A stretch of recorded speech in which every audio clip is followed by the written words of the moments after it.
الرحيم وبه نستعين السلام عليكم ورحمة الله وبركاته الحمد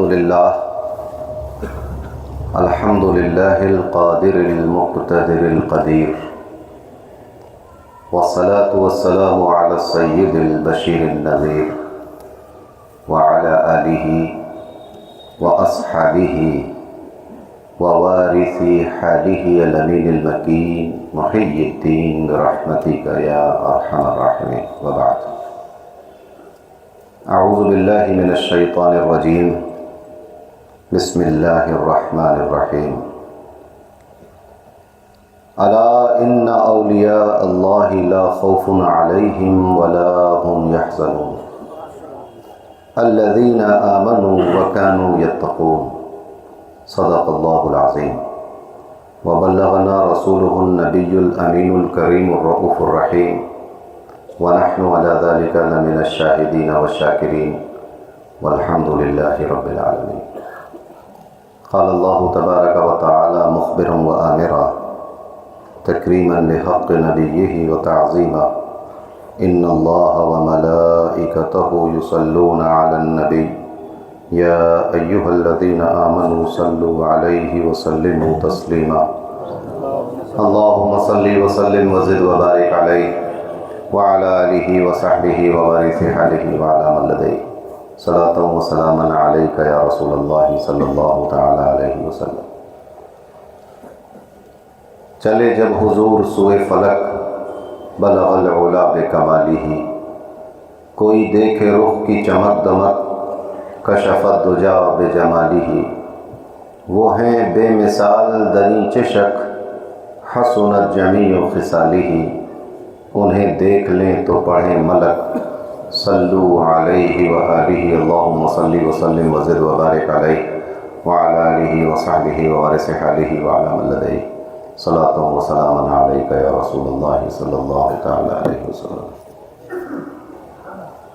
اللہ تبارک و تعالیٰ کا فضل و احسان کہ اس نے ہمیں اور آپ کو اس مبارک محفل میں حاضر ہونے کی توفیق عطا فرمائی۔ قابل مبارکباد ہیں وہ لوگ جنہوں نے اس مجلس کو سجایا سنوارا، آپ تمام حضرات جو اپنے گھروں سے چل کر یہاں تشریف لائے، اللہ تبارک و تعالی ہم سب کو جزائے خیر عطا فرمائے۔ یہ 2 روزہ اجلاس اس لیے منعقد کیا گیا ہے تاکہ ہم اس امت کے اولیاء کے بارے میں کچھ جان سکیں،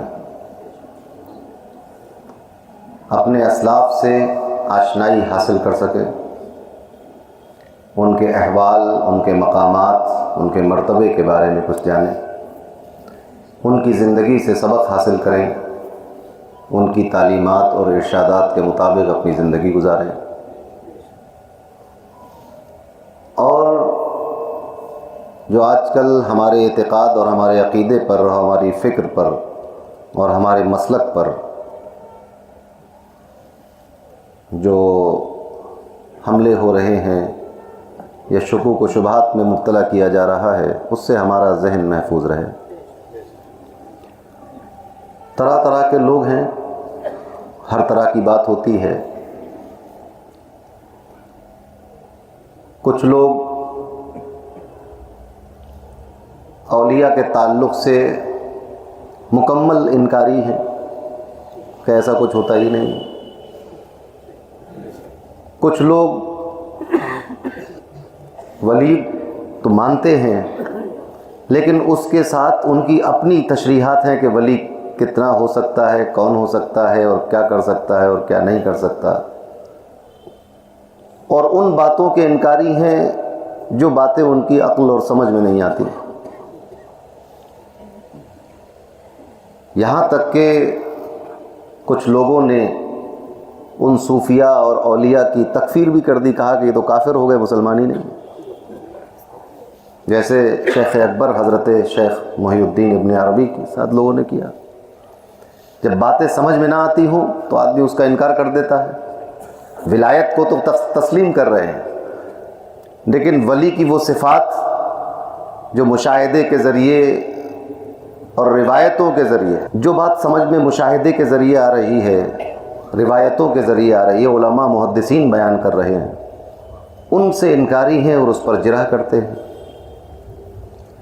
اور اس کے جواب میں یہ کہتے ہیں کہ یہ بات قرآن میں کہاں ہے؟ ایک بڑا سوال یہ ہوتا ہے کہ اگر ایسا ہوتا تو یہ تو قرآن شریف میں ہوتا، ایسا تو کہیں قرآن میں ہے نہیں۔ اللہ تبارک و تعالی نے اپنے دین کو ثابت کرنے کے لیے، اپنی وحدانیت کو ثابت کرنے کے لیے، سب سے بڑا مسئلہ کیا ہے اس دنیا کا؟ توحید مسئلہ ہے۔ یہ ایسا عقیدہ ہے جو حضرت آدم سے لے کر آخری نبی محمد الرسول اللہ صلی اللہ علیہ وسلم تک ہر نبی پیغمبر رسول اس کی دعوت کرتا ہوا آیا کہ اللہ کے سوا کوئی معبود نہیں، وہ تنہا ہے، اکیلا ہے، یکتا ہے، بے نظیر و بے مثال ہے، وحدہ لا شریک لہ۔ یہی عقیدہ رہا نا۔ اس عقیدے کو انسانوں کے ذہن اور دماغ میں راسخ کرنے کے لیے اور انسانوں کی جھوٹی اور کمزور دلیلوں کے سامنے مضبوط دلائل دے کر یہ ثابت کیا گیا کہ اللہ ایک ہے، اس کا کوئی شریک نہیں۔ دلیل، توحید کی دلیل جو دی گئی وہ مشاہدے کے ذریعے دی گئی۔ پورا قرآن بھرا ہوا ہے۔ ایک ایسا شخص جو قرآن کو مانتا ہی نہیں، جو مکے کے 360 بتوں پر ایمان رکھتا ہو، ہے نا، لات اور منات اور عزا کی پوجا کرتا ہو، صحن کعبہ میں بھی کعبے کے سامنے کھڑا ہو کر بتوں کے آگے سر جھکاتا ہو، وہ آپ کے قرآن کو کیوں ماننے لگا؟ مکے والوں نے نہیں مانا قرآن کو۔ ہم تو، آپ تو یہ کہیں گے کہ ہم مسلمان کیوں ہیں کہ بھئی قرآن میں آیا کہ اللہ ایک ہے، تو یہ ہمارے لیے تو دلیل بنی۔ لیکن جب جو کفار اور مشرکین مکہ قرآن کو مانتے ہی نہیں تھے، ان کے لیے کیا دلیل بنے گی کہ قرآن میں آ گیا؟ وہ تو قرآن کو مانتا ہی نہیں۔ پھر کیا دلیل بنے گی کہ اللہ ایک ہے اور اس کا کوئی شریک نہیں؟ تو اللہ نے ان انسانوں کی عقل کو مخاطب کیا اور کہا کہ دیکھو، انظر الی الابل کیف خلقت، کس کی دلیل ہے یہ؟ اونٹ کو دیکھو تو ثابت کیا ہوگا؟ ثابت یہ ہوگا کہ اس کو پیدا کرنے والا ایک ہے، قادر ہے، مقتدر ہے، قدیر ہے، یہ تو ثابت ہوگا۔ آپ سوچیں، ثابت کرنا تھا کہ اللہ قادر ہے، دنیا بنانے میں اس کا کوئی شریک نہیں ہے، تو آسمان کو نہیں دکھایا گیا، کعبے کو نہیں دکھایا گیا، انبیاء کی طرف اشارہ نہیں کیا گیا، وہ آگ جو حضرت ابراہیم پر ٹھنڈی ہو گئی تھی اس کا حوالہ نہیں دیا گیا، وہ سمندر جو حضرت موسیٰ کے لیے راستہ دے رہا تھا اس کا حوالہ نہیں دیا گیا، وہ کھانا جو آسمان سے یہودیوں کے لیے اتارا گیا تھا اس کا حوالہ نہیں دیا گیا، کیونکہ یہ مشرکین مکہ اتنا علم ہی نہیں رکھتے تھے۔ انہوں نے تو ہمیشہ سے اونٹ ہی دیکھے تھے، اونٹوں میں رہتے تھے، اونٹوں کی فخر کرتے تھے، اونٹوں کو پالتے تھے، اونٹ کا رواج تھا، جیسے کہیں گدھوں کا رواج ہوتا ہے، عرب میں اونٹوں کا رواج تھا، اونٹ کا رواج تھا۔ تو اللہ نے کہا کہ جس جانور کو تم بچپن سے دیکھ رہے ہو اس کو ذرا غور سے دیکھو، انظر الی الابل کیف خلقت، دیکھو اونٹ کو کیسے بنایا گیا ہے۔ تو اونٹ کی بناوٹ کو دیکھ کر بنانے والے پر دلیل دی جا رہی ہے، اس کو کہتے ہیں دلیل مشاہدہ۔ کیا کہتے ہیں؟ یہ مشاہدے کی دلیل ہے، آپ دیکھ کر سمجھیں۔ مثلا میں آپ سے کہوں کہ 800 سال پہلے کاریگری اپنے عروج پر تھی، عمارتوں کا نرمان ہو رہا تھا، بڑی بڑی اونچی محرابیں اور گنبد بنائے جا رہے تھے۔ آپ کے دلیل کیا ہے؟ دیکھیے جامع مسجد کو، 800 سال پرانے فن تعمیر پر اگر ہمیں کوئی دلیل دینی ہو کہ 800 سال پہلے بھی ایسی مستری گیری ہوتی تھی، بھائی کیسے کیسے پتھر لوگ بغیر کرین کے اتنے اوپر لے جاتے تھے، تو آپ کے کیسے لے جاتے تھے؟ کہ دیکھیے جامع مسجد کو دیکھیے۔ تو مشاہدے پر ہوا نا، مشاہدہ، کچھ چیزیں تجربے سے ثابت ہوتی ہیں۔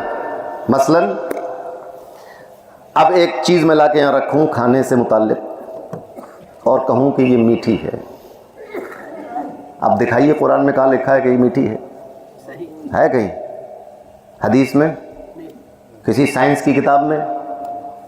نہیں ملے۔ کھانے والی چیز ہے، چکھ کر دیکھ لیجئے، آپ تھوڑا سا چکھیں گے، تجربہ کریے اس کا، کیا سمجھ میں آ جائے گا؟ میٹھا ہے، نمکین ہے، کھارا ہے، کڑوا ہے، کھٹا ہے، آئے گا کہ نہیں سمجھ میں؟ تو یہ تجربے سے ثابت ہوا۔ تو تجربہ اور مشاہدہ یہ بھی علم یقین کی منزل میں ہے نا؟ اگر تجربات اور مشاہدات ایک یقینی علم کی طرف نہ لاتے تو قرآن میں بارہا کہا گیا کہ کبھی ہم تمہیں آسمانوں میں اپنی نشانی دکھائیں گے۔ کیسے دیکھیں گے انسان؟ نشانیاں دیکھ کر، مشاہدہ کر کے اللہ پر یقین ہوگا۔ بے شمار آیتیں ہیں، اور انظر الی الابل ہے کہ کیا ہے آیت؟ افلا ينظرون الی الابل کیف خلقت، اونٹ کی خلقت دکھا کر، آسمانوں کو دکھا کر، زمین کو، پانی کو، ہواؤں کو، یہاں تک کہ دو سوکھی اور گیلی شاخوں کو دکھا کر، سورہ یاسین میں ہے کہ نہیں؟ دو ہری شاخوں کو رگڑ کے ہی پانی سے آگ نکل جاتی ہے، گیلی شاخوں سے آگ نکالتا ہے وہ، تو آپ دیکھیے کہ آگ کیسے نکل رہی ہے۔ پہاڑوں کو آپ دیکھیے، زمین میں ایسا ہو جائے گا اور ویسا، سب ہے کہ نہیں؟ نشانیاں مشاہدات سے متعلق ہیں۔ تو اب علم تجربہ، علم مشاہدہ، پھر ایک علم یقیناً سب سے اعلیٰ علم یہ بھی ہے کہ آپ کو کوئی نبی آ کر علم دے دے، بتا دے کہ آپ نابینا بھی ہیں، آپ جو ہے وہ کچھ چکھ بھی نہیں سکتے، منہ کا مزہ بھی خراب ہے، ناک سے سونگنے کی بھی نہیں ہے معاملہ، تو نبی نے بتایا آ کر کہ تم پریشان نہ ہو، تم اللہ کو کیسے پہچانو گے؟ میں بتا رہا ہوں کہ اللہ ایک ہے۔ یہ بھی ایک علم ہے، سمجھ میں بات آئی؟ تو چیزوں کا ثبوت کئی طرح سے ہو سکتا ہے، مشاہدات کے ذریعے۔ اب کسی آدمی نے کوئی تجربہ کیا، فیل ہو گیا، نہیں ہو بھائی بات ثابت۔ کسی دوسرے نے کیا، وہ کامیاب ہو گیا۔ یا ایک دو جماعتیں، دو اسٹیج لگے، یہ تجربہ کر رہے ہیں کامیاب ہو رہا ہے، وہ کر رہے نہیں ہو رہا ہے، تو اب تو بات برابر کی ہو گئی بھائی، کہ اگر تجربے سے ہر چیز ثابت ہوتی تو ان کی بھی ثابت ہونا تھی، ان کی بھی ثابت ہونا تھی، تو یہ فیل ہو رہے ہیں، وہ ثابت ہو رہے ہیں، تو ایک اختلاف ہو جائے گا کہ نہیں؟ مسئلہ یہ ہے کہ دنیاوی باتوں میں، سائنس وائنس میں تو یہ منطق چل جائے گی، مگر جب بات دین کی آئے گی تو پھر ہم یہ دیکھیں گے کہ وہ صاحب مشاہدہ ہیں کون لوگ ہیں، وہ مشاہدہ کرنے والے، تجربہ کرنے والے کون لوگ ہیں۔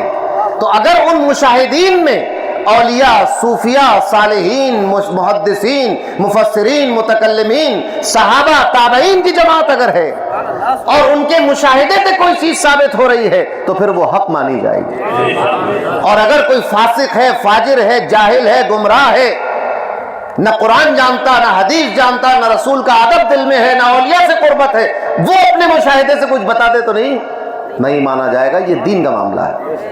بات سمجھ میں، اتنی تو بات عقل میں آنے والی ہے کہ اس پر بھی قرآن کی دلیل چاہیے۔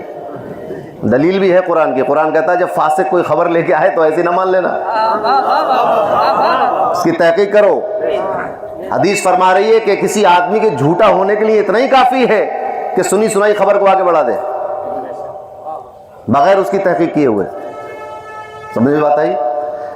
تو اب جب یہ آپ کے ذہن میں آ گیا کہ مشاہدے سے بھی کچھ چیزیں ثابت ہوں گی، تجربات سے بھی کچھ ثابت ہوگا، اور قرآن و حدیث سے بھی ثابت ہوگا، یہ دین، اس دین کو یہ سمجھ لیا ہے لوگوں نے کہ جب تک لکھا ہوا نہیں ملے گا نہیں مانا جائے گا۔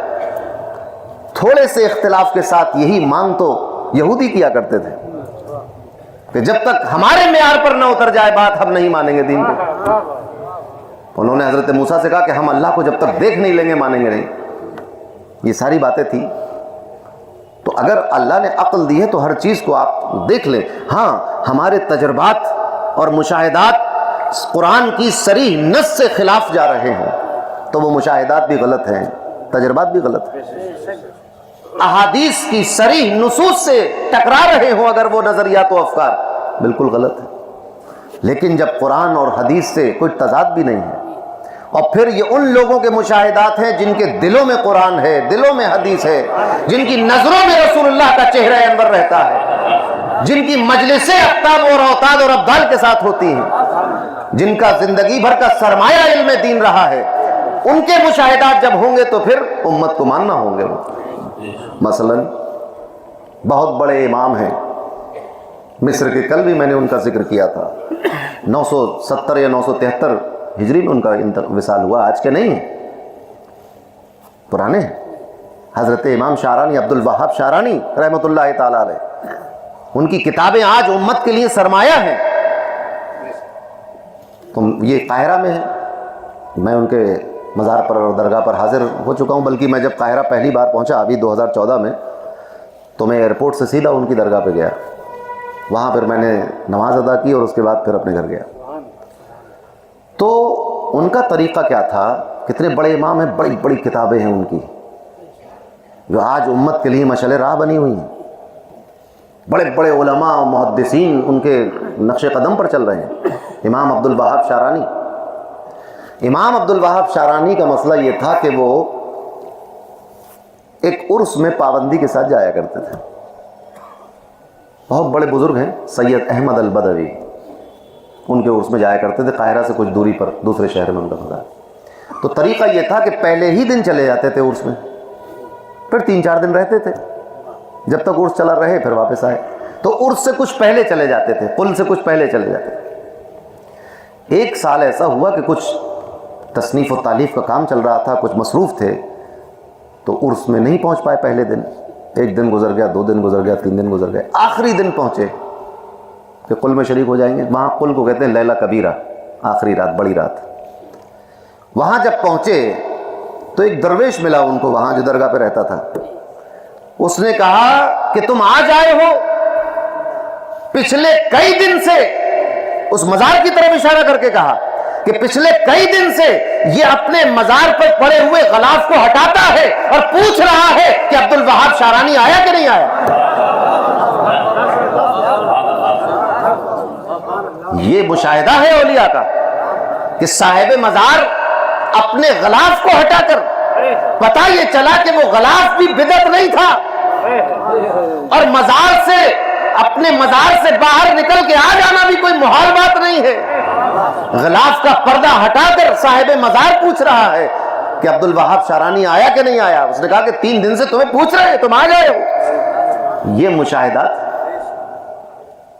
تو مشاہدے ہو رہے ہیں کہ نہیں؟ تو مشاہدات بھی بہت سی چیزیں ہوتی ہیں، اسی لیے اولیاء کی مدد کو جن کو مشاہدے میں ہے وہ مانتے ہیں، جن کے مشاہدے میں نہیں ہے وہ نہیں مانتے ہیں۔ اب آپ ڈھونڈتے رہیے قرآن سے اور حدیث سے اس کا ثبوت، مجھے اس پر کوئی اصرار نہیں ہے۔ اور بات یہ نہیں ہے کہ قرآن میں اولیاء کا سو کرامتوں کا ثبوت نہیں ہے اور احادیث میں نہیں، مسئلہ یہ ہے کہ آپ نے کبھی پڑھا نہیں قرآن کو ڈھنگ سے، مسئلہ یہ ہے کہ حدیث آپ نے کبھی ڈھنگ سے پڑھی نہیں ہے، آپ نے وہی چند احادیث پڑھی ہے جو آپ کے مطلب ظاہر کر رہی ہیں، اور قرآن کی ہر اس آیت کا مطلب آپ نے اپنی مرضی سے نکال لیا ہے جو اس طرح کی عظمتوں کی طرف اشارہ کر رہی ہیں۔ بات سمجھ میں آئی؟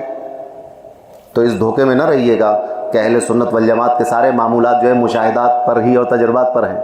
ان مشاہدات اور تجربات کے پیچھے روایتیں ہیں اور قرآن کی آیتیں ہیں اور اشارات ہیں اور تفسیر ہیں، علماء محدثین ہیں۔ بات سمجھ میں آ گئی اتنی؟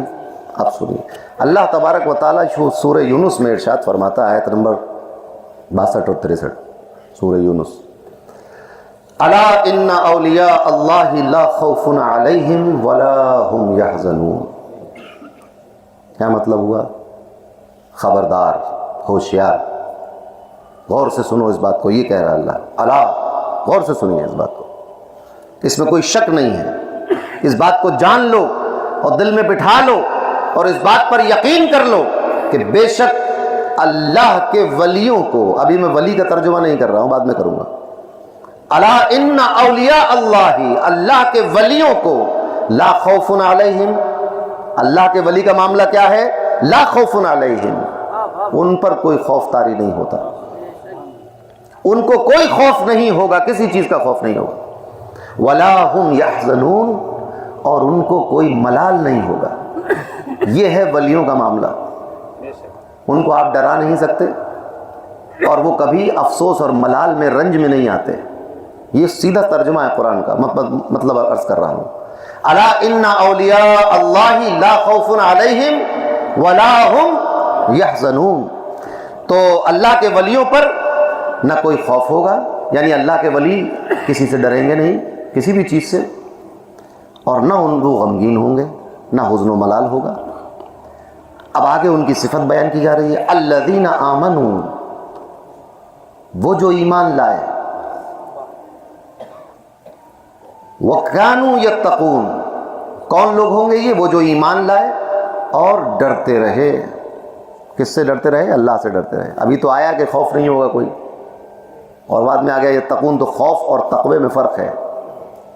خوف جو یہاں استعمال ہوا مطلب دنیا سے، یا کسی مصیبت سے، یا کسی حادثے سے، یا کسی پریشانی سے، کسی آزمائش سے، یا کسی اور سانپ بچھو سے، کسی جنات سے، کسی بھوت پری سے، لا خوف علیہم، کوئی ڈر نہیں۔ آپ دیکھیں بڑے سرکار پورے شہر سے باہر جنگل میں، کوئی ڈر خوف ہے؟ کوئی ڈر خوف نہیں۔ تو اللہ کے ولیوں کو وہ ڈر نہیں ہوتا۔ کیوں؟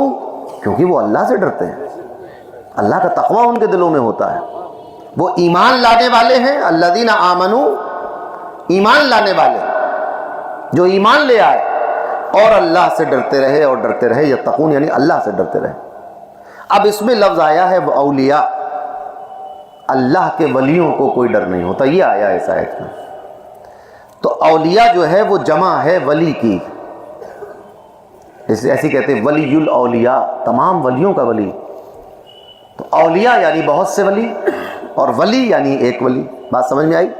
جیسے بدایوں مدینۃ الاولیاء ہے، یعنی یہاں اتنی کثرت سے اولیاء یہاں پر آرام فرما رہے ہیں، بہت سارے ولی ہیں، تو اولیاء یعنی بہت سارے ولی، جمع سمجھ گئے نا؟ واحد یعنی ایک، جیسے ولی تو ایک ولی، جیسے ہم کہیں بڑے سرکار ایک ولی ہیں، چھوٹے سرکار ایک ولی ہیں، میرا جی صاحب ایک ولی ہیں، کلہ پیر صاحب ایک ولی ہیں، مکہ پیر صاحب ایک ولی ہیں، اور یہ سب کیا ہیں؟ اولیاء ہیں۔ بات سمجھ میں آ گئی؟ تو یہاں اولیاء کا لفظ آیا ہے، یعنی ولی کی جمع، بہت سارے ولی۔ تو ولی، اب ولی کے لغوی معنی بہت سارے ہیں، میں نہیں جاؤں گا اس طرف۔ مولانا انور صاحب اور مولانا خالد صاحب نے بڑی اس پر ریسرچ کی کہ ولی کے کتنے معنی ہیں، اور فلاں کے نزدیک کیا، اور یعنی میں اس پر نہیں جاؤں گا، یہ تو ان عالموں کی باتیں ہیں، میں تو کم پڑھا لکھا آدمی ہوں۔ کل ملا کر یہ ہے کہ ولی کا معنی لغت میں کہیں آپ کو قریب ملے گا، جو قریب ہو آپ کے وہ ولی ہے، جو آپ سے دوستی کا تعلق رکھتا ہو، جو آپ کا دوست ہو، اس کو بھی ولی کہتے ہیں۔ اسی لیے قربت، اللہ سے قربت، اس کو ولایت کہتے ہیں۔ جو اللہ سے قریب ہو جائے، اللہ کی قربت حاصل کر لے، اس کو ولی کہتے ہیں۔ دوستی اور تعلق کا نام ولایت ہے، تو جو اللہ کا دوست ہوتا ہے اس کو ولی کہتے ہیں، یعنی جو ولی ہوگا وہ اللہ کا دوست ہوگا۔ اسی لیے یہ سارے معنی ہیں، اور بہت سارے معنی ہیں اس کے۔ مدد کرنے والا، اس کو بھی ولی کہتے ہیں۔ اللہ نے قرآن میں کئی جگہ الگ الگ معنوں میں ولی، لفظ ولی کو استعمال کیا ہے۔ اللہ ولی الذین آمنوا، اس میں مددگار ہو گیا۔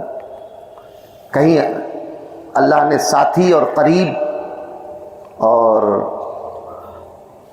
دوست کے معنی میں رکھا ہے۔ تو الگ الگ معنوں میں الگ الگ قرائن سے بات سمجھ میں آتی ہے۔ تو ولی کل ملا کر وہ ہوا اللہ کا ولی کہ جو اللہ سے قربت حاصل کر لے، فرائض و واجبات کرے، ادا کرے۔ بے نمازی تو اللہ کی قربت حاصل نہیں کر پائے گا۔ بات سمجھ لیجیے، آپ کتنے ہی رنگین کپڑے پہنے ہوئے ہو، کتنی ہی بڑی مالا گلے میں پڑی ہوئی ہو، کتنی ہی بڑی پگڑی ہو، کتنی ہی اونچی کرسی پر بیٹھا ہو، نماز نہیں پڑھتا تو اللہ کا دوست نہیں ہو سکتا۔ پرہیزگار نہیں ہے، اللہ کا دوست نہیں ہو سکتا۔ اللہ اور رسول کی اطاعت اور فرما برداری نہیں کرتا، اللہ کا دوست نہیں ہو سکتا۔ حرام سے اور ناجائز چیزوں سے نہیں بچتا، اللہ کا دوست نہیں ہو سکتا۔ جھوٹ بولتا ہے، اللہ کا دوست نہیں ہو سکتا۔ دھوکہ دیتا ہے، اللہ کا دوست نہیں ہو سکتا۔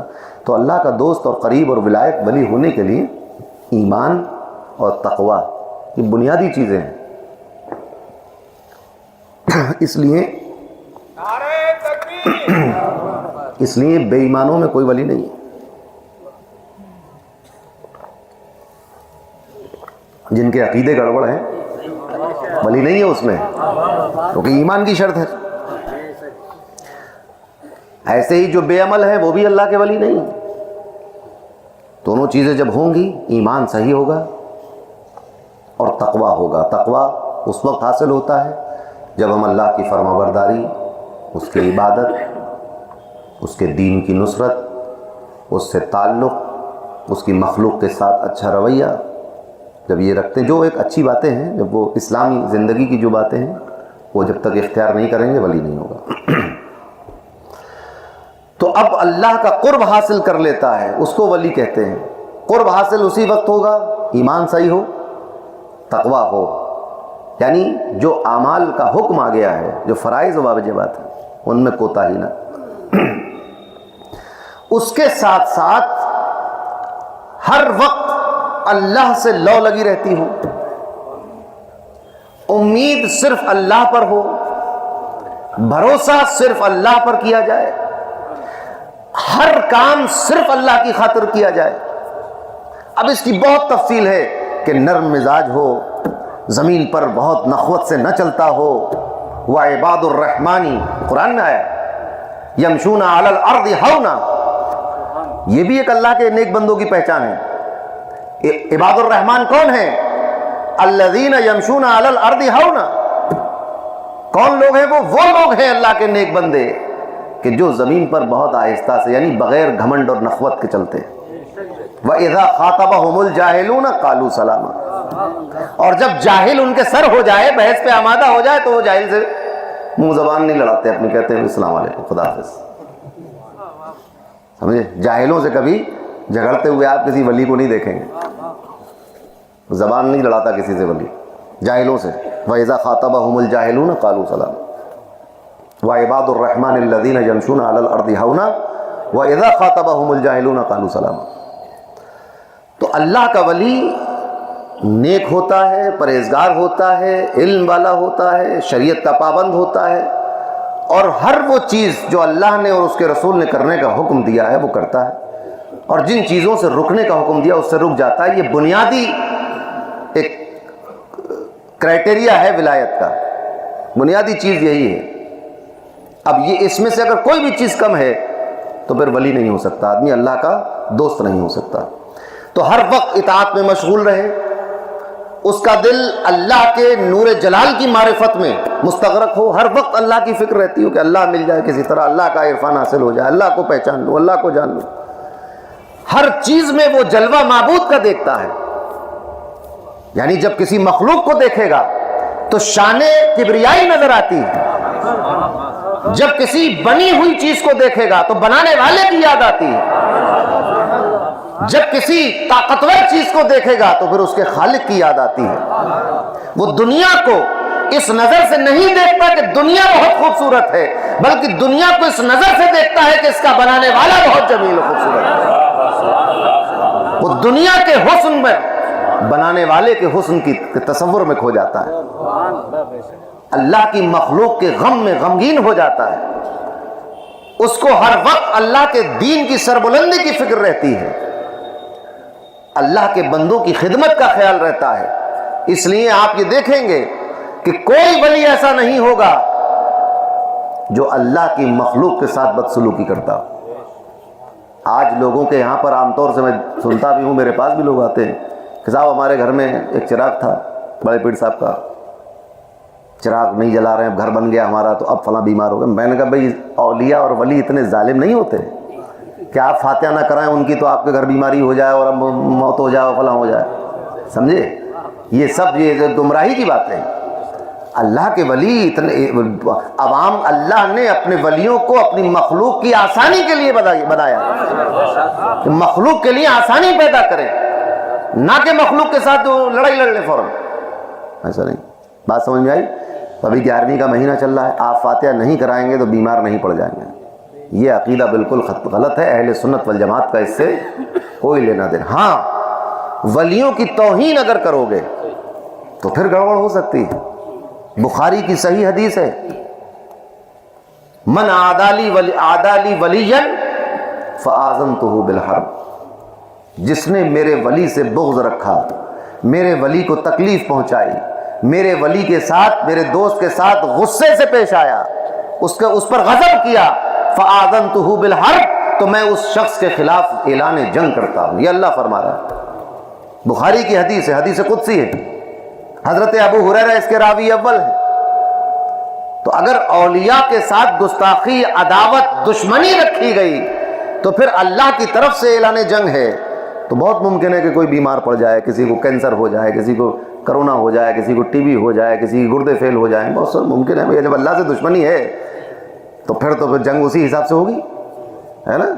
تمہارے جیب کاٹ کے تو دشمنی نکلے گی نہیں کہ اللہ سے دشمنی تھی تمہاری جیب کٹ گئی۔ ارے اللہ سے دشمنی ہے بھائی، بستیاں پلٹ دیتا ہے وہ اپنے دشمنوں کی، آسمان سے بارش کی طرح آگ برسا دیتا ہے اپنے دشمنوں پر، اپنے دشمنوں کو بندر بنا دیتا ہے، اپنے دشمنوں کے لیے وہ زمین تنگ کر دیتا ہے۔ تو اس کی لڑائی تو اس کے حساب سے ہونی ہے، تو اس کے لیے تیار رہیں وہ لوگ جو اولیاء سے دشمنی رکھتے ہوں یا ان کو ستاتے ہوں یا برا بھلا کہتے ہوں۔ بہرحال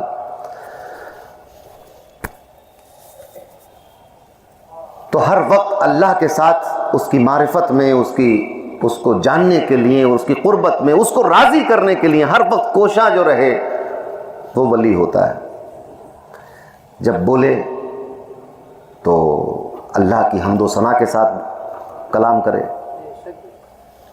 اور الگ الگ لوگوں نے الگ الگ معنی بیان کیے ہیں۔ ہر وقت اللہ کی فکر میں رہے، اس کے ذکر میں رہے، اس کے ذکر کرنے سے کبھی تھکن محسوس نہ کرے، بے رغبتی محسوس نہ کرے، تلاوت کرتا رہے، اللہ کو یاد کرتا رہے، اللہ کے سوا کسی اور پر نظر ہی نہ جائے اس کی۔ یہ صفت اولیاء کی ہوتی ہے، جو اللہ کے ولی ہوتے ہیں ان کی اس صفت سے انہیں پہچانا جا سکتا ہے۔ تو جب اس حال میں اللہ کا کوئی ایمان والا اور تقوی والا بندہ پہنچ جاتا ہے تو پھر وہ ولایت کے مرتبے پر فائز ہو جاتا ہے۔ پھر ولایت کے بھی بہت سارے مرتبے، علماء نے بہت ساری واضح علامتیں بھی لکھی ہیں، اولیاء کی علامتیں کہ ولی کیا ہوتا ہے، ورنہ تو آپ پہچان ہی نہیں پائیں کسی ولی کو۔ علامت کیا ہوتی ہے ولی کی؟ متکلمین نے الگ بیان کی ہیں، فقہاء نے الگ بیان کی ہیں، صوفیاء اور عارفین نے الگ بیان کی ہیں۔ میں بہت زیادہ تفصیل میں نہ جاتے ہوئے ایک کا دکا ایک مثال دیتا ہوا آپ کو آگے بڑھوں گا۔ متکلمین کہتے ہیں کہ ولی وہ ہے جو صحیح اور دلیل پر مبنی اعتقاد رکھتا ہو۔ متکلمین کے نزدیک ولی کون ہے؟ جو صحیح اعتقاد رکھے اور دلیل کی بنیاد پر اعتقاد رکھتا ہو۔ دلیل یعنی ایک واضح ثبوت کی بنیاد پر ہم یہ یقین رکھتے ہیں، جیسے اللہ کو ایک مانتے ہو، اس پہ ایک واضح روشن دلیل کی بنیاد پر اللہ کو ایک مانتے ہو۔ بات سمجھ میں آئی؟ تو جو بھی ولی کا عقیدہ ہمیشہ صحیح ہوگا اور ایک مضبوط دلیل کی روشنی میں ہوگا۔ جن کے عقائد بغیر دلیل کے اپنی مرضی کے مطابق ہوتے ہو، اس قوم میں کوئی ولی نہیں ہو سکتا، اور آج تک نہیں پیدا ہوا۔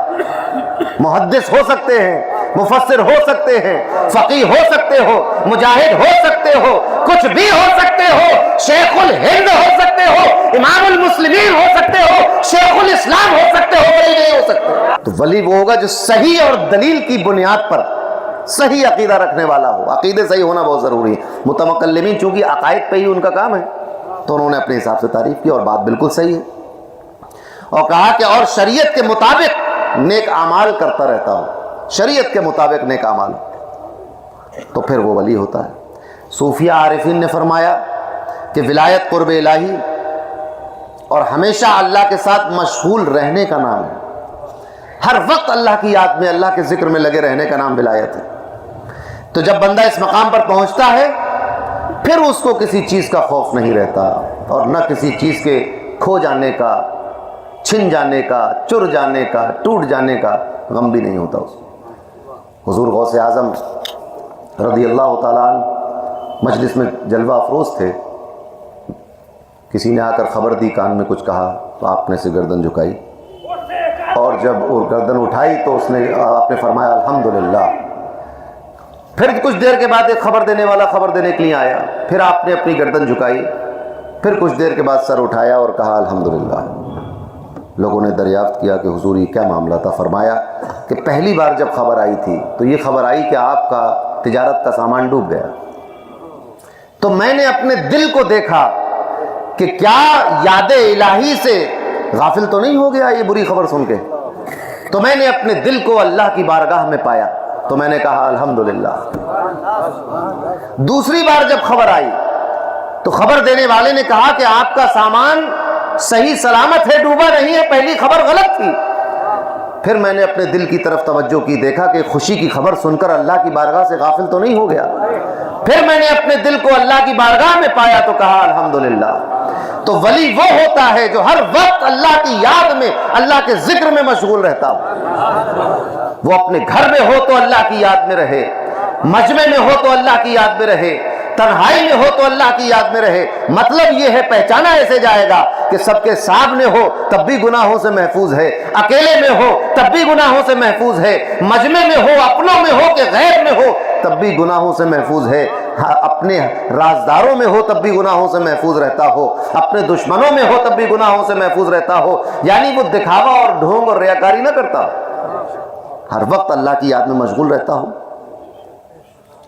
حضرت عبداللہ ابن عباس رضی اللہ تعالیٰ عنہ فرماتے ہیں کہ ولی وہ ہے جس کو دیکھنے سے اللہ یاد آ جائے۔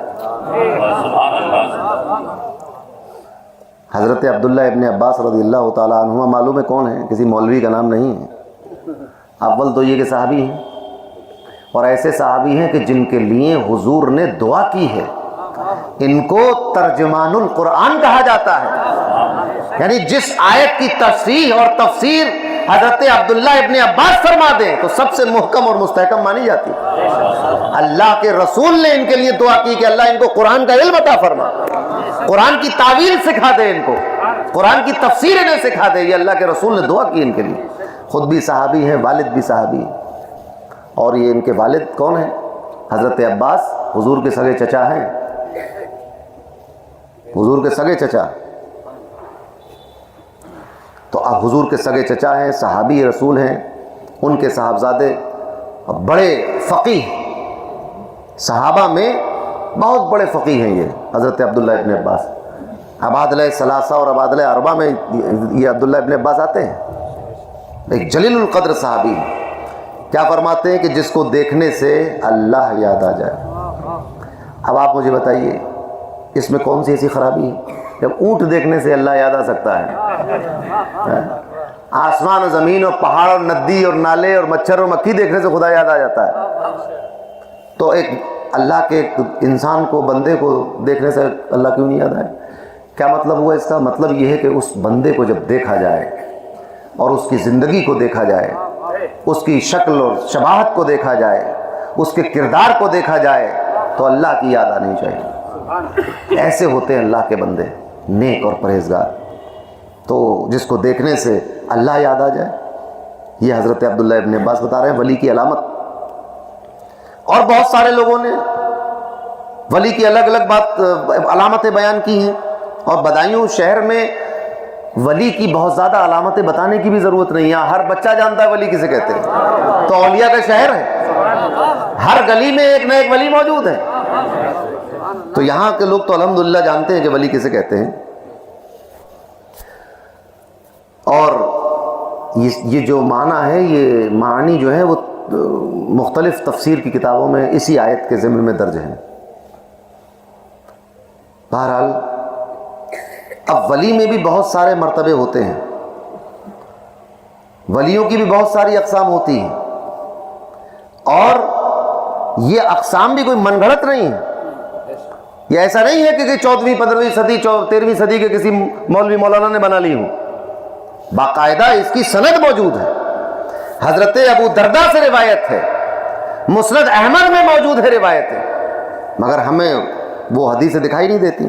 حضرت ابو درداء سے روایت مروی ہے کہ انبیاء کرام زمین کے اوتاد تھے، وہ فرماتے ہیں کہ انبیاء جو تھے زمین کے اوتاد تھے، کہ زمین قائم تھی ان کی وجہ سے۔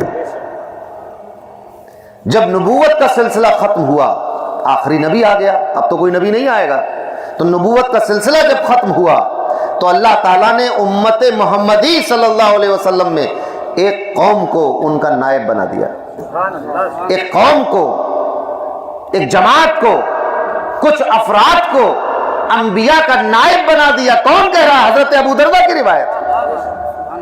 اور جب نائب بنا دیا تو ان سے وہی کام لیا جو انبیاء سے لیا جا رہا تھا، یعنی انبیاء اس زمین پر اوتاد کی حیثیت رکھتے تھے۔ اب جب نبوت کا سلسلہ بند ہو گیا تو اللہ نے رسول اللہ صلی اللہ علیہ وسلم کی امت میں کچھ افراد کو ان کا نائب بنا دیا، انبیاء کا نائب بنا دیا، کیونکہ یہ امت تمام امتوں پہ افضل ہے نا۔ تو اس امت کے کچھ افراد کو انبیاء کا نائب بنا دیا۔ حضرت ابو دردہ کی روایت ہے، فرماتے ہیں کہ ان نائبین کو ابدال کہا جاتا ہے۔ کیا کہتے ہیں ان نائبین کو؟ ابدال کہا جاتا ہے ان نائبین کو۔ اور یہ ابدال روزہ نماز کرتے ہیں، تسبیح و تقدیس میں کثرت کی وجہ سے، صرف اسی کام کی وجہ سے لوگوں سے افضل نہیں ہوئے کہ بہت نماز پڑھتے ہیں، بہت تسبیح کرتے ہیں، بہت تحلیل کرتے ہیں، اللہ کی پاکی بیان کرتے ہیں، صرف اسی بنیاد پر ان کا مقام بڑا نہیں، بلکہ اپنے حسن اخلاق سے، اخلاق مندی کے ذریعے، کہ جب کوئی ان سے ملنے آتا ہے تو مسکرا کر ملتے ہیں، جب کوئی پریشان حال آتا ہے اس کی پریشانی میں خود شریک رہتے ہیں، اس کے لیے دعا کرتے ہیں، اس کے لیے آسانی پیدا کرتے ہیں۔ اپنی بات کہنے والا جب ان سے اپنے دل کی بات کہہ دیتا ہے تو سکون محسوس کرتا ہے۔ ان کا دربار سب کے لیے کھلا ہوتا ہے، کیا بالدار، کیا بادشاہ، کیا فقیر، کیا کمزور، کیا مریض، کیا بیکار اور کیا کارآمد، ہر شخص، مخلوق خدا میں سے ہر طبقے کا شخص ان کے پاس بسہولت آ سکتا ہے۔ ان کے پاس کوئی ٹائم نہیں لیا جاتا، ان کا اپنا کوئی ٹائم نہیں ہوتا ہے کہ اپائنٹمنٹ لے کر ان کے پاس آنا ہو۔ یہ حسن اخلاق سے پیش آتے ہیں۔ پتہ یہ چلا کہ ابدال وہ ہوتا ہے جو نماز روزہ کے ساتھ ساتھ ایک اخلاق مند انسان بھی ہوا کرتا ہے، جس کا اخلاق اچھا نہ ہو، ماتھے پر سجدے کا نشان موجود ہو، سمجھ لینا نمازی تو ہوگا مگر وہی نہیں ہوگا۔ نمازی ہو سکتا ہے مگر اخلاق اچھا نہیں ہے، گالی بکتا ہے، لوگوں کو جھڑکتا ہے، لوگوں کو ذلیل کرتا ہے، ان سے بات نہیں کرتا، اونچ نیچ میں بلیو کرتا ہو، ذات برادری کے معاملات میں بلیو کرتا ہو، یہ غیر اخلاقی باتیں کرتا ہو، وہ اللہ کے نیک بندوں میں شامل نہیں ہے۔ بات سمجھ میں آ گئی؟ حسن اخلاق رکھتا ہو تو حسن اخلاق ہو، اللہ سے ڈرتا ہو، یعنی ریاکاری نہ کرتا ہو، ورا دکھاوا نہ کرتا ہو، سچی اللہ کی خشیت اس کے دل میں ہو، تقوی کی سچائی ہو، یعنی ریاکاری اور ڈھونگ بازی نہ ہو، نیت اچھی ہو، اس کی نیت بھی اچھی ہوتی ہے، تمام مسلمانوں سے وہ حلم اور تدبر اور قوت برداشت اس کے اندر ہوتی ہے۔ جب وہ مسلمانوں کے درمیان ہوتا ہے بہت حلیم ہوتا ہے، بہت برداشت کرنے والا، بہت درگزر کرنے والا، بہت تحمل ہوتا ہے اس کے اندر، اور بردباری ہوتی ہے اس کے اندر، کوئی بے وقاری اس کے اندر نہیں ہوتی، قوت برداشت اس کے پاس ہوتی ہے۔ تو یہ اس کی پہچان ہے۔ اور ہر وقت مسلمانوں کی خیر خواہی کرتا ہے، ہمیشہ بھلائی چاہتا ہے، کبھی کسی مسلمان کی برائی نہیں چاہتا، ہمیشہ خیر خواہی، ہمیشہ ہر مسلمان کی بھلائی چاہتا ہے کہ بھئی ان کی بھلائی ہو، ان کے ساتھ برا نہ ہو۔ تو ان ساری وجوہات کی بنیاد پر یہ لوگ عام انسانوں مسلمانوں سے افضل ہوتے ہیں، ان وجوہات کی بنیاد پر۔ تو وہ انبیاء کے نائب بھی ہوتے ہیں، اور وہ ایسی قوم ہے کہ اللہ نے ان کو اپنے لیے منتخب کر لیا ہے، انبیاء کا نائب بنایا ہے۔ یہ کون بتا رہا ہے؟ حضرت ابو دردہ کی روایت چل رہی ہے۔ اور اپنے علم و رضوان کے لیے انہیں خاص کر لیا ہے، ان سے راضی ہو گیا ہے، ان کو علم عطا کر دیا ہے، ان سے اللہ تبارک و تعالی راضی ہے، مغفرت کر دی ہے ان کی۔ یہ وہ لوگ ہیں۔ اور یہ کتنے لوگ ہیں ابدال؟ وہ 40 صدیق ہیں۔ آپ نے سنا ہوگا نا صدیقین کا مرتبہ، تو یہ مرتبہ صدیقیت پر فائز ہوتے ہیں، جن میں 30 اللہ کے خلیل حضرت ابراہیم کے یقین کی مثل ہیں۔ کون کہہ رہا ہے؟ میں نے تو نہیں کہی یہ بات، حضرت ابو دردہ کی روایت ہے۔ لوگ سمجھتے ہیں کہ یہ بدایوں والوں نے اولیاء اور ولیوں کی اصطلاحیں گڑھ لی ہیں کہ یہ بڑے سرکار ہیں، یہ بادشاہ بدایوں کے بادشاہ ہیں، وہ علی شہید صاحب ہیں، وہ ایسے ہیں، یہ ویسے ہیں. یہ بھائی ہم نے نہیں گڑھ لی یہ باتیں.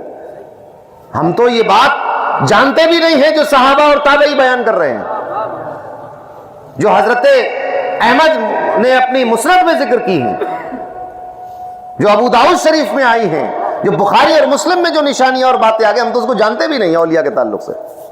یہ وہ باتیں ہیں. ان کے ذریعے یہ جو 30 حضرت ابراہیم کے یقین کی مثل جو ہوتے ہیں،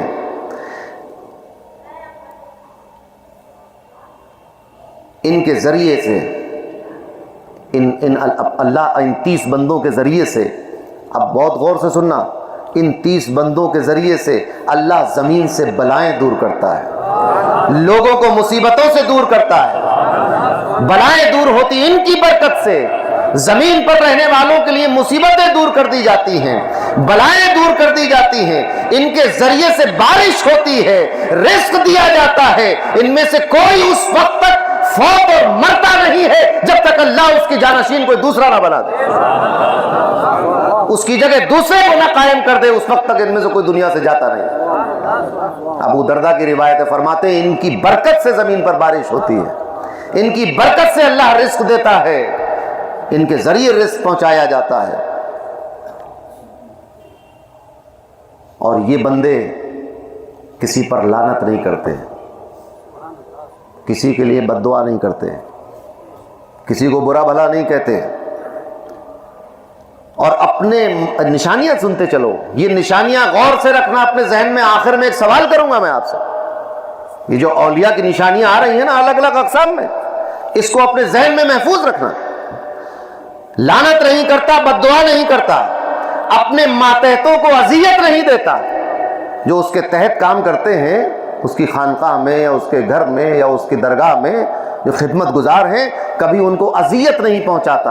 اذیت دو طرح سے ہو سکتی ہے، یا تو ذہنی اذیت ہو سکتی ہے، قلبی اذیت ہو سکتی ہے، جسمانی اذیت ہو سکتی ہے. مثلا وہ اپنے ماتحتوں کو ڈنڈوں سے پیٹتا نہیں، ان کو دھکا نہیں دیتا، جسمانی چوٹ نہیں پہنچاتا، اور کوئی ایسی بات نہیں کہتا جو ان کے دل کو ٹھیس پہنچا دے. کوئی ایسی بات نہیں کہتا جو ان کے دل و دماغ میں ٹھیس پہنچا دے، ان کو بری لگ جائے. نہیں کرتا ہے وہ. ماتحتوں پر دست درازی نہیں کرتا، مار پیٹ نہیں کرتا، انہیں حقیر نہیں سمجھتا. یہ سب نشانیاں ہیں. حقیر سمجھے؟ ذلیل، کہ ہمارے سامنے تمہاری کوئی حیثیت نہیں، خاموش رہو. ذلیل اور رسوا اور غلام اور جانوروں کی طرح اس کو نہیں سمجھتا ہے. عزت اور احترام دیتا ہے، عزت افزائی کرتا ہے. اس کے پاس کوئی آئے تو اس کو بیٹھنے کو کہتا ہے، اپنے ساتھ کہیں لے جائے تو اپنے ساتھ رکھتا ہے. ایسا نہیں ہوتا کہ خود تو وہ آرام و آسائش کی زندگی گزارتا ہو اور خادم باہر جو ہے وہ فاقے کر رہے ہو. ایسا نہیں ہوتا، ساتھ رکھتا ہے، حقیر نہیں سمجھتا. اور خود پر فوقیت رکھنے والوں سے حسد نہیں کرتا. یہ بھی نشانی ہے کہ جو اس سے زیادہ فوقیت رکھتے ہوں ان سے حسد نہیں کرتا کبھی. اگر اپنے سے زیادہ حیثیت والے پر حسد کرنے لگے تو سمجھو کہ اللہ کا وہ ان بندوں میں سے نہیں ہے جن کی برکت سے بارشیں ہوتی ہیں، جن کی برکت سے بلائیں دور کر دی جاتی ہیں. فوق کل ذی علم علیم. ہر کسی کے اوپر علم والے پر ایک علم والا ہے، ہر حیثیت والے پر ایک حیثیت والا ہے. تو یہ وہ بندے ہیں جو اپنے سے بڑی حیثیت والے کو دیکھتے ہیں تو حسد نہیں کرتے، اللہ کا شکر کرتے ہیں. دنیا کی ہرس نہیں کرتے، دنیا کی لالچ نہیں کرتے، دولت دنیا کو کمانے کے لیے اپنا وقت ضائع نہیں کرتے، اس کی طرف لالچ سے نہیں جاتے. اسی لیے فارسی کی ایک مثل ہے کہ جو اللہ کے خاص بندے ہوتے ہیں ان کا کیا حال ہوتا ہے کہ تمانا کنیم، وہ لالچ نہیں کرتے. اگر کچھ مل جائے، اگر کوئی کچھ آتا ہوا ہو تو منع نہ کریں، تو منع نہیں کرتے کہ بھئی نہیں ہمیں نہیں چاہیے. اور اگر حاصل ہو جائے کوئی چیز تو جمع نہ کریں، تو پھر وہ جمع کر کے نہیں رکھتے ہیں، تو خرچ کر دیتے ہیں. تو ہرس، لالچ اور دل لگانے کی چیز دنیا کی طرف ان کو اپنی طرف نہیں متوجہ کر پاتی. ان کے دل میں لالچ نہیں ہوتا دنیا کا. دکھاوا نہیں کرتے ہیں اور دکھاوے کی خاموشی اختیار نہیں کرتے. یعنی دکھانے کے لیے خاموش بیٹھے ہوں جیسے ہی موقع ملے پھر ہاتھ ہٹا میں لگ جاتے ہوں. ایسا نہیں, دکھاوا نہیں کرتے. یعنی وہ چیزیں جو لوگوں کو اپنی طرف متاثر کر سکیں, کھینچ سکیں, ایسے ہتھ کنڈے استعمال نہیں کرتے, جیسے ہیں ویسے رہتے ہیں. تکبر نہیں کرتے, گھمنڈ سے پاک رہتے ہیں, اپنے آپ کو سب سے بڑا نہیں سمجھتے, اپنے آپ کو سب سے بڑا نہیں منواتے, اپنی بات کو ساری باتوں سے اوپر نہیں رکھتے, اپنی عزت کو ساری عزتوں کے اوپر نہیں رکھتے, اپنے آپ کو سب سے اعلیٰ اور اولا نہیں منواتے. تکبر نہیں کرتے, عاجزی, انکساری, تواضع, خاکساری سے پیش آتے ہیں. کبھی گھمنڈ اور تکبر میں نہیں آتے, بڑی بڑی باتیں نہیں کرتے, اہنکار سے بھرے ہوئے نہیں ہوتے. بات سمجھ میں آئی؟ تکبر سمجھ گئے؟ اب یہ ساری باتیں آپ کے ذہن میں ہونا چاہیے, کیونکہ میں آخر میں ایک سوال کروں گا آپ سے. عاجزی کرتے ہیں, تواضع کرتے ہیں, انکساری دکھاتے ہیں, اور وہ بات کرنے میں تمام لوگوں سے اچھے ہوتے ہیں, نفس کے اعتبار سے زیادہ پرہیزگار ہوتے ہیں, دوسروں کے مقابلے میں زیادہ پرہیزگار ہوتے ہیں, سخاوت ان کی فطرت میں ہوتی ہے, بخیل اور کنجوس نہیں ہوتے, سخاوت, سخی ہوتے ہیں. آپ دیکھیں کہ جن ولیوں کو بھی آپ جانتے ہوں ان میں سے کوئی بھی کنجوس نہیں ملے گا آپ کو, جس کو بھی آپ جانتے ہوں دنیا کا کسی خطے میں ہو. اگر اللہ کا دوست ہے تو پھر کنجوس اور بخیل نہیں ہو سکتا وہ, اور بخیل نہیں ہوتا وہ. اور اسلاف نے, پرانے بزرگوں نے جن نامناسب اور مکروہ چیزوں کو چھوڑ دیا تھا ان کے قریب نہیں جاتا. یہ وہ بندہ ہے کہ جو اسلاف نے جن چیزوں سے, جو چیزیں اسلاف کی نظر میں مکروہ تھیں, نامناسب تھیں, حرام نہیں تھیں, ناجائز نہیں تھیں, نامناسب تھیں, ان چیزوں کو چھوڑ دیتا ہے, ان سے محفوظ رہتا ہے, اور ہمیشہ ان سے محفوظ رہتا ہے. ایسا نہیں کہ کبھی ہے کبھی نہیں ہے. کبھی ایسا نہیں ہوتا کہ آج تو وہ اللہ کی خشیت اور خوف اور تقوی میں ہے اور کل وہ خشیت اس کے دماغ سے نکل گئی. ایسا نہیں ہوتا, ہر وقت اس پر خشیت طاری رہتی ہے. اور اپنے اور رب کے تعلق کو ہمیشہ برقرار رکھتا ہے. جو تعلق اللہ سے ہے اس کا کبھی ٹوٹنے نہیں دیتا اس کو.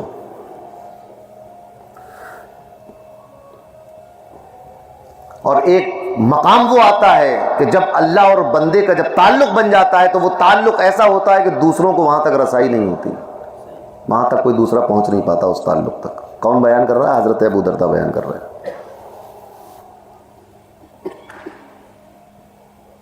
اور یہ ساری باتیں جب انہوں نے فرمائی, حضرت ابو دردہ نے, یہ سب فرمانے کے بعد ایک آیت تلاوت کی اور فرمایا اولئک حزب اللہ, یہ اللہ کی جماعت ہے.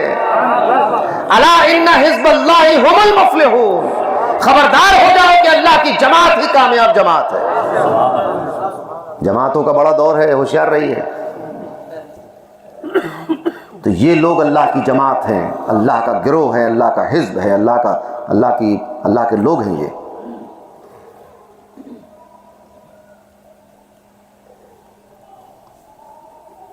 ایک اور تشریحات تو بہت ہیں. حضرت مولا علی مرتضیٰ کرم اللہ وجہ الکریم سے ایک روایت ہے کہ آپ کے سامنے, مولا علی کے سامنے شام والوں کا ذکر ہوا, ملک شام والوں کا. تو لوگوں نے کہا کہ حضور شام کے رہنے والوں پر لعنت کر دیجیے, وہ شام سے بات صحیح نہیں بن رہی تھی. اہل شام کے بارے میں کیا فرمایا, کیا کہا لوگوں نے کہ حضور حضرت علی سے کہا کہ مولا علی آپ شام, ملک شام میں رہنے والوں پر لعنت کر دیجئے. فرمایا کہ نہیں, میں نے, حضرت علی فرما رہے کہ میں نے نبی کریم صلی اللہ علیہ وسلم کو ارشاد فرماتے ہوئے سنا ہے کہ ابدال ملک شام میں ہوں گے. ابدال کہاں ہوں گے؟ ملک شام میں ابدال ہوں گے. وہ حضرات 40 مرد ہیں جو ابدال ہوں گے ملک شام میں. 40 مرد ہیں جن میں سے جب ایک وفات پاتا ہے تو اللہ اس کی جگہ دوسرے کو بدل دیتا ہے. ان کی برکت سے. مولا علی فرما رہے ہیں میں نے حضور کو کہتے ہوئے سنا ہے کہ شام میں ابدال ہوں گے وہ 40 مرد ہوں گے، جب ان میں سے ایک وفات پاتا ہے تو اللہ اس کی جگہ دوسرے کو بدل دیتا ہے، اور فرمایا کہ ان کی برکت سے بارش برستی ہے، ان کے ذریعے دشمنوں پر فتح حاصل ہوتی ہے، اور ان کی برکت سے شام والوں سے عذاب دور ہوتا ہے۔ یہ فرمایا مسند امام احمد میں ذکر ہے پوری حدیث تفصیل کے ساتھ۔ تو یہ اللہ کے ولی ہے کہ جن کی برکت سے بارش ہوتی ہے۔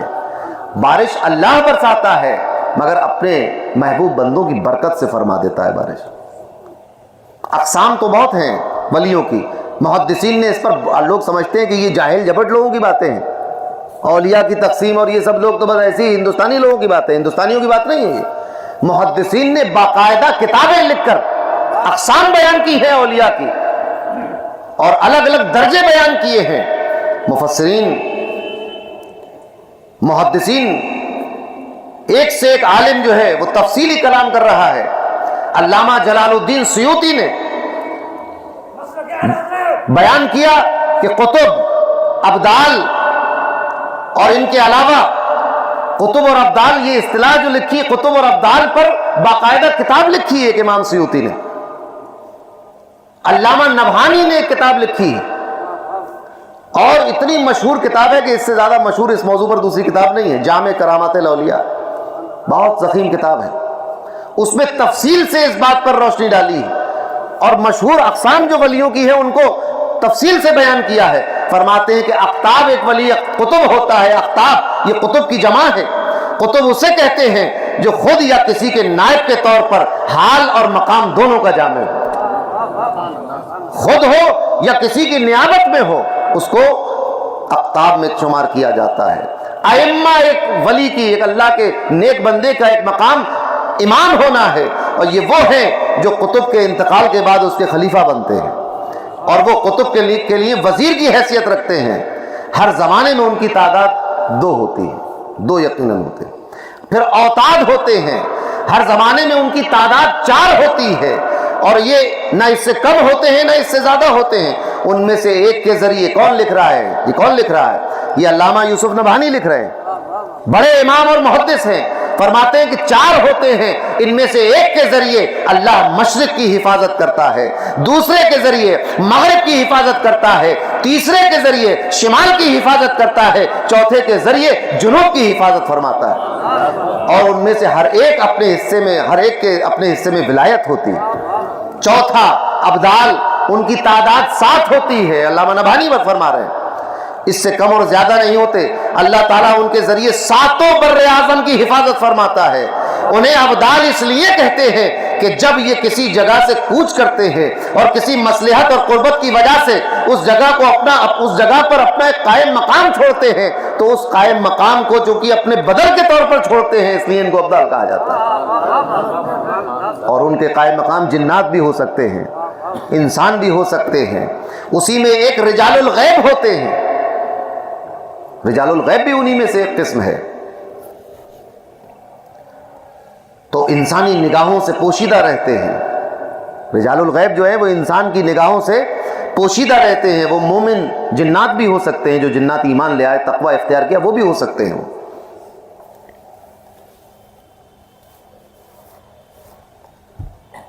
تو ان کو اللہ تبارک و تعالیٰ عطا کرتا ہے۔ یہ علامہ یوسف نبہانی نے اس بات کو لکھا ہے۔ تو اب اتنی اقسام اولیاء کی ہو گئی، اپنے اپنے مرتبے پر ولی فائز ہیں۔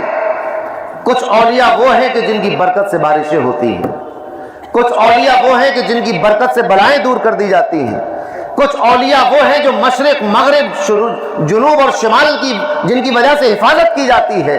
ان سارے اولیاء کی تمام اقسام کو جمع کرنے کے بعد حضور غوث اعظم رضی اللہ تعالیٰ عنہ فرماتے ہیں، مقامکم العلا جمع ولکن مقامی فوقکم ما زال عالی۔ اے جنوب اور شمال کے اقطاب اور اوتاد، تمہارے سب کے مقام بہت بلند و بالا ہے، لیکن میرا مقام تم سب سے بلند و بالا ہے۔ آپ ذرا سوچیں، آج ہم جس ولی کے ذکر کے لیے بیٹھے ہیں ان کو سلطان الاولیاء کہا جاتا ہے، ان کو سید الاولیاء کہا جاتا ہے، ان کو غوث الاعظم کہا جاتا ہے، ان کو قطب الاقطاب کہا جاتا ہے، ان کو شہباز لامکانی کہا جاتا ہے، ان کو قندیل نورانی کہا جاتا ہے، ان کو ہیکل ربانی کہا جاتا ہے، سمدانی کہا جاتا ہے، اور قطب ربانی کہا جاتا ہے، غوث الاغواث کہا جاتا ہے، پیروں کا پیر کہا جاتا ہے، بڑا پیر کہا جاتا ہے۔ آج ان کی اس ذکر میں ہم بیٹھے۔ اب میں یہ سوال کرنا چاہتا ہوں کہ یہ جتنی علامات اور نشانیاں آپ نے اولیاء کی دیکھی اور سنی ابھی مختلف ائمہ کی تصانیف اور روایتوں کے ذریعے، آپ مجھے بتاؤ کہ تم کبھی تاجدار اہل سنت کے پاس آئے ہو اور ان میں سے کتنی نشانیاں تم نے اپنی آنکھوں سے دیکھی ہو؟ کیا کبھی تم نے دیکھا کہ تاجدار اہل سنت نے تکبر کیا ہے؟ کیا کبھی تم نے دیکھا کہ ان کے پاس بیٹھنے والا ذلت محسوس کر رہا ہے؟ کیا تم نے کبھی دیکھا کہ ان سے اپنی پریشانیاں کہنے والا کبھی خوشی محسوس نہ کرتا ہو؟ ان کے پاس روتا ہوا آیا کرتا تھا انسان اور ہنستا ہوا جاتا تھا۔ کیا آپ نے کبھی تاجدار اہل سنت کو بخالت کرتے ہوئے اور کنجوسی کرتے ہوئے دیکھا؟ کبھی آپ نے تاجدار اہل سنت کو کوئی دھوکے بازی کرتے ہوئے دیکھا؟ کبھی ان کو دکھاوا کرتے ہوئے دیکھا؟ ان کی سادہ مزاجی آپ کی نظر کے سامنے ہے، ان کی مسکراہٹ آپ کی نظر کے سامنے ہے، ان کی نرم اور شگفتہ کلامی آپ کے سامنے ہے، ان کی صفات آپ کے سامنے ہے، ان کی خلوت آپ کے سامنے ہے، ان کی جلوت آپ کے سامنے ہے۔ تو اس علامات اور صفات کے ضمن میں اگر یہ کہا جائے کہ تاجدار اہل سنت اللہ کے ولیوں میں ایک ولی تھے تو غلط نہ ہوگا، کیونکہ اولیاء کی صفات ان پر منطبق ہو رہی ہے۔ تو ولی ہوا میں اڑنے والا اور پانی پہ چلنے والا، اسی کو ولی نہیں کہتے ہیں؟ یہ تو ایک جادوگر بھی کر سکتا ہے کہ نہیں؟ ایک جنات جو ایمان نہ لایا ہو وہ آ جائے کسی انسانی بھیس میں اور ہوا میں اڑ کے دکھا دے آپ کو، پانی پہ چل کے دکھا دے، پھر کیا کریں گے آپ؟ تو پانی پہ چلنا اور ہوا میں اڑنا یہ ولایت کی نشانی نہیں۔ ولایت کی علامت وہ ہیں جو بھی آپ نے علماء اور محدثین کی اور عرفاء اور صالحین کی نقل کردہ آپ نے سنی۔ یہ ہے عاجزی اور انکساری ہونی چاہیے، تکبر اور گھمنڈ نہیں ہونا چاہیے، بڑائی نہیں ہونا چاہیے، اپنے سے بڑے کو اگر دیکھے تو حسد نہیں ہونی چاہیے، اس کا اعتراف ہونا چاہیے۔ آپ دیکھیں کہ ماہرہ مقدسہ سے جب شہزادگان تشریف لاتے ہیں تو تاجدار اہل سنت کا کیا ان کے ساتھ معاملہ ہوتا ہے؟ قدم بوسی کرتے ہیں۔ بغداد معلیٰ سے جب کوئی آ جاتا ہے تو اس کے ساتھ کیا معاملہ ہوتا ہے؟ کبھی ایسا کوئی حسد آپ نے تاجدار اہل سنت کے سامنے پاس نہیں دیکھی ہوگی۔ تو یہ تو ایک ضمنی بات تھی۔ اللہ کا جتنا شکر ادا کریں کم ہے کہ اللہ نے اپنا ایک عظیم ترین بندہ ہمارے درمیان دیا تھا، اور اس کی یادیں اور اس کی نصیحتیں ہمارے پاس ہیں، اس کے ارشادات ہمارے پاس ہیں، اس کا دامن ہمارے ہاتھ میں ہے، اس سے محبت ہمارے دلوں میں ہے، اس کی تعلیمات ہمیں راستہ دکھا رہی ہیں۔ آپ دیکھتے چلے آج شہید بغداد کو بھی آپ نے دیکھا ہے۔ اب ان کو اپنے تصور میں کھڑا کر لو، اور یہ علامہ یوسف نبہانی کی بیان کردہ علامتیں اور حضرت ابو درداء کی روایت سے مسند احمد کی روایتیں آپ سوچتے چلے جائیں، پڑھتے چلے جائیں، اور شہید بغداد کو ایک طرف تصور میں کھڑا کر لیں اور دیکھیں کہ کتنی صفات ایسی ہیں جو ان میں پائی جا رہی ہیں۔ تو یہ آج کا یہ اجلاس حضور غوث اعظم رضی اللہ تعالیٰ عنہ کے ذکر کے لیے تھا۔ یہ بڑے پیر ہیں، فرماتے ہیں انا الجیلی محی الدین اسمی واعلامی علی رأس الجبالی۔ ایک مرتبہ ہوا کیا کہ حضور غوث اعظم سے ملاقات کے لیے اولیاء اصفیاء آتے رہتے تھے۔ ایک بزرگ ملاقات کے لیے آئے تو دیکھا کہ آستانے کے دروازے پر دو لوگ تکلیف سے تڑپ رہے، بہت تڑپ رہے، زمین پر لوٹ رہے ہیں۔ جب یہ بزرگ وہاں پہنچے دروازے پر تو انہوں نے کہا کہ آپ اندر جا رہے ہیں حضور غوث پاک سے، ہماری طرف سے معافی چاہ لیں، معافی مانگ لیں کہ ہمیں معاف کر دے، وہ ہمیں بہت تکلیف میں ہیں۔ ان کا ٹھیک، اندر گئے، غوث پاک سے ملاقات ہوئی، بات چیت ہوئی، اور پھر عرض کیا کہ حضور دروازے پر دو لوگ بہت تکلیف میں ہیں، زمین پر لوٹ رہے ہیں، مرغ بسمل کی طرح لوٹ رہے ہیں، ان کو آپ معاف فرما دیں۔ آپ مسکرائے، آپ نے کہا کہ میں تو کوئی ناراض بھی نہیں ہوں ان سے، میں کیا معاف کروں گا۔ خیر آپ نے دعا کی، وہ لوگ ٹھیک ہو گئے اور پھر اڑ کے چلے گئے۔ پھر آپ نے پوچھا جانتے ہو یہ کون تھے؟ اس نے کہا نہیں۔ فرمایا یہ رجال الغیب تھے، وہ رجال الغیب جو ابدال کا بدل ہوتے ہیں، یہ رجال الغیب تھے، کہیں جا رہے تھے تو میری گھر کی، میرے آستانے کی، میرے کمرے کی چھت کے اوپر سے اڑتے ہوئے گئے، ادب کی وجہ سے اتر کے نہیں گئے، تو اللہ نے ان کو اس سزا میں مبتلا کر دیا تھا۔ یہ شان ہے غوث اعظم کی، جب کوئی مرید ہونے جاتا ہے تو ہاتھ میں ہاتھ جب پیر کے دیتا ہے تو پیر کا فیض حاصل ہوتا ہے، مگر یہ غوث اعظم ہے جو سلطان الاولیاء ہیں، جب بیعت ہونے کے لیے اپنے شیخ کے ہاتھ میں ہاتھ رکھا تو شیخ نے ہاتھ پکڑ لیا، بیعت پوری ہو گئی مگر شیخ ہاتھ نہیں چھوڑ رہا ہے۔ تھوڑی دیر کے بعد جب شیخ نے ہاتھ چھوڑا اور فرمایا کہ عبد القادر، آج تک میرے جو منزل جو طے نہیں ہو پا رہے تھے قرب الہی کے، تمہارا ہاتھ میرے ہاتھ میں آنے کے بعد وہ مرتبے طے۔ یہ پہلا مرید ہے کہ جس کے ہاتھ سے اس کے پیر کے مرتبے بلند ہو رہے ہیں، اسی لیے ان کو پیروں کا پیر کہا جاتا ہے۔ لوگ اعتراض کرتے ہیں، غوث اعظم کی کرامتوں پر اعتراض ہے، غوث اعظم کی عظمت و شان پر اعتراض ہے۔ یقین مانو بغداد میں بھی کچھ لوگ ایسے ہی تھے، بغداد میں کچھ لوگ ایسے ہی تھے جنہیں غوث پاک کی بزرگی کا اقرار نہیں تھا، جو غوث پاک کی کرامتوں کو ہنسی اور مذاق کا ایک مضمون سمجھا کرتے تھے۔ تو انہوں نے ایک میٹنگ کی۔ میٹنگ کیا کی؟ انہوں نے کہا کہ بھئی ایسا کرو، ایک فرضی جنازہ بنا لو، ایک لڑکے کو لٹا لو، اس میں کفن وغیرہ پہنا کے کندھے پہ اٹھا کے لے چلو غوث پاک کے پاس، اور ان سے کہو کہ میت آ گئی ہے، نماز پڑھا دی جنازے۔ تو اگر یہ اللہ کے ولی ہوں گے، کچھ آتا جاتا ہوگا تو بتا دیں گے کہ بھئی زندہ لا رہا آدمی، اس کی نماز کیسے پڑھا دوں میں؟ اور اگر کچھ نہیں آتا ہوگا، نماز پڑھا دی، تو پھر بعد میں ہم جب جن کا مذاق اڑائیں گے، جب وہ اٹھا لیں گے اس کو جو میت کے پلنگ پہ لیٹا ہے۔ ٹھیک ہے صاحب۔ تو جو صاحب سب سے آگے آگے تھے انہوں نے کہا کہ میرے لڑکے کو اس پہ لٹا لو، بہت طاقتور بہادر پہلوان ٹائپ کا ہے۔ ٹھیک ہے صاحب۔ اس لڑکے کو کفن پہنا کے، غسل دے کے، کفن پہنا کے لوگ کندھے پر لے کر آئے بابو شیخ میں غوث پاک کے آستانے کے پاس، لا کے مسیری رکھ دی، پلنگ رکھ دیا، کہا حضور جنازہ ہے، نماز پڑھا دیں۔ آپ نے اللہ اکبر نماز پڑھا دی۔ اب لوگ بہت خوش ہوئے کہ لیجیے صاحب اب موقع آ گیا ہے ہنسی اڑانے کا، مذاق اڑانے کا۔ غوث پاک نماز پڑھا گئے، الگ ہو گئے۔ اب یہ لوگ آئے، انہوں نے اس کو اشارہ دیا کہ اٹھو بھائی، وہ نہیں اٹھا۔ پھر انہوں نے اس کے پلنگ پہ ٹھوکریں ماری پیر سے کہ اٹھ جاؤ، نہیں اٹھا۔ پلنگ کو ہلایا کہ بھائی اٹھو، سمجھے کہ سو گیا ہے، تھپتھپانے لگے کہ اٹھو اٹھو، نہیں اٹھا۔ چادر ہٹا کے دیکھی تو نہیں اٹھا۔ غوث پاک نے فرمایا کہ جس جنازے کی نماز عبد القادر پڑھا دیتا ہے، قیامت سے پہلے اس کو کوئی اٹھا نہیں سکتا، مر گیا ہے، یہ اب اٹھے گا نہیں۔ لوگ مذاق بناتے ہو، لاؤ ایک جنازہ تم بھی تیار کر کے، جنازہ تیار کر کے لائیے، پورا مذاق اڑاؤ نا غوث پاک کا۔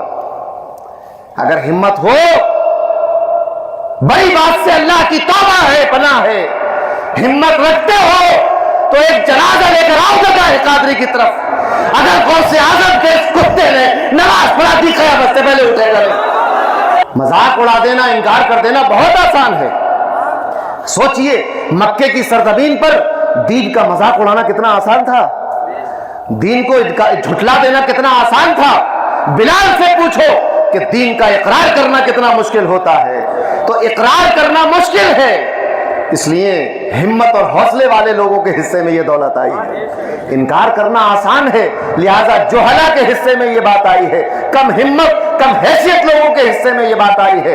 اولیاء کے فضل و کمال سے انکار کرنے والے لوگ قرآن کے منکر ہیں، حدیث کے منکر ہیں، انبیاء کے منکر ہیں، صحابہ کے منکر ہیں، اہل بیت کے منکر ہیں۔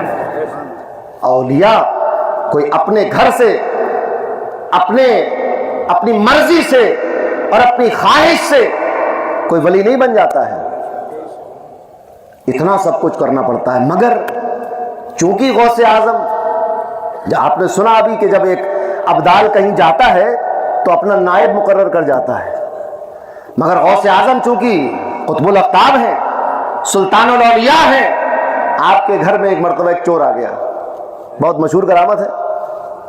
چور آیا، تلاش کرنے لگا، اندھا ہو گیا، پھر توبہ کی، پھر آنکھیں آ گئی، پھر اندھا ہو گیا۔ اتنے میں غوث پاک نے کہا کون ہے؟ نے کہا میں۔ اسی وقت ایک قطب کا انتقال ہو گیا۔ اب چونکہ قطب کا انتقال ہوتے ہی اس کی جگہ دوسرا قطب چاہیے، ابھی آپ سن چکے ہیں، تو غوث پاک سے مطالبہ کیا گیا کہ اب ایک قطب چاہیے۔ آپ نے فرمایا میرے دروازے کے پیچھے کھڑا ہے، اس کو لے جا۔ اور جو دروازے کے پیچھے کھڑا تھا مسلمان نہیں تھا، مجوسی تھا،